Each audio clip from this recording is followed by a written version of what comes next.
You'd better not listen to this story if you don't want to piss your pants, to be honest. But anyway, the main point of this video is me building a house in Minecraft while telling you this crazy Reddit story on the side. And at the end, you'll get to rate my build. Imagine a typical small town in Texas back in the late 1970s. A young woman named Mary Quinlan had just graduated from college, landed her first real job, and rented her very first apartment. You know that feeling, right?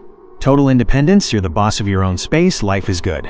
The apartment was pretty cozy, located in an old 3-story building with thick walls, wooden beams, and a bunch of vintage ventilation shafts. For the first couple of weeks, everything was perfect. But then, Mary started noticing things. Little things at first. She'd come home and swear her keys or her coffee mug weren't where she left them. You know how it is. You just blame it on your own brain, like, oh, I must be tired, I'm just forgetting things. But then, food started disappearing. A bit of sugar here, some cereal there, a couple of slices of bread from the fridge. Mary even joked to herself that she had a very hungry mouse. But a month later, the jokes stopped. It turned into a living nightmare. Mary started waking up in the dead of night with this heavy, suffocating feeling that someone was watching her. Just that creepy, evolutionary instinct that you are not alone. She'd whip the lights on. Nothing. Just silence and the low hum of the AC. A week later, the noises started. Scratching, rustling, like someone was walking on tiptoes right behind the drywall. Or, right above her ceiling. She complained to the landlord. He came over, banged on the walls, and shrugged. It's an old building, Mary. The wood expands, or maybe you got rats in the crawl spaces. Buy a mousetrap. Mary tried to let it go. But one night, she didn't wake up to scratching. She woke up to the sound of heavy, ragged breathing coming from the vent right above her bed. She froze in sheer terror, listening closely. And suddenly, a raspy, barely audible whisper came through the grate. "I see you," Mary screamed, flipped the light switch, and of course, empty room. She genuinely thought she was losing her mind from stress and lack of sleep. The trap tightens. The real horror show began when Mary started dating a guy named John. The first time John stayed over, the atmosphere in the apartment completely shifted. The scratching inside the walls grew aggressive, almost frantic, like whoever was in there was absolutely furious that Mary wasn't alone. One evening, Mary and John went out to catch a movie. They got back late, and Mary walked into the bathroom. A second later, she let out a blood-curdling shriek that brought John running.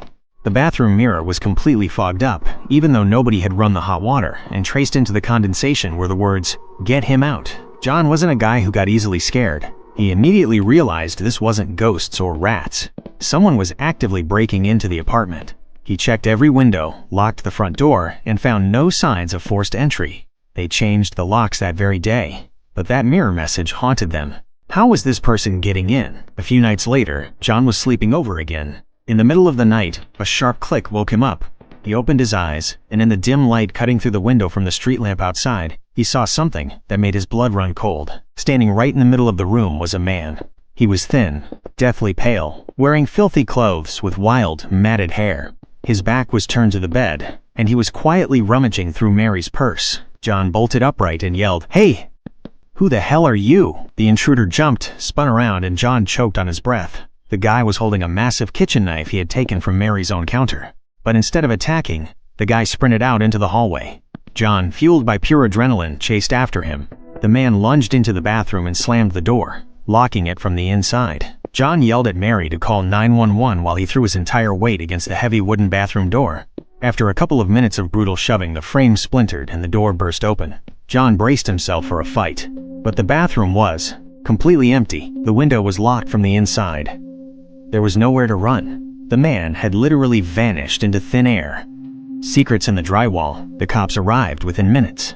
They searched every inch of the bathroom. One seasoned officer noticed something off about the large air vent near the ceiling. It was an old, heavy iron grate, but the screws that were supposed to hold it in place were lying neatly on the floor. The cops shone their flashlights up there, called for backup, and climbed inside. What they found in the belly of that building made even the toughest detectives turn pale. Hidden behind the walls of that old house was a massive network of abandoned utility shafts, crawl spaces, and an attic no one knew existed.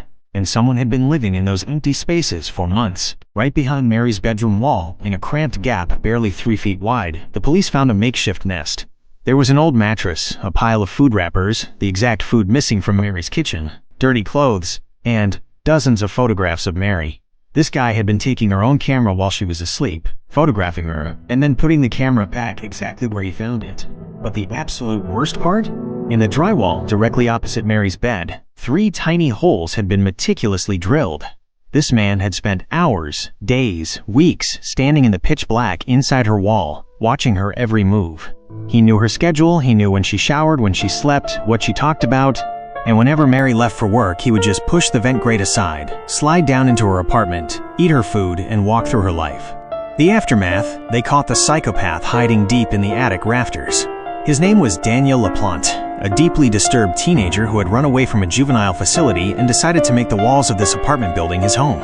He targeted apartments rented by young, single women and quite literally became their living ghost. Mary packed her bags and moved out that exact same day.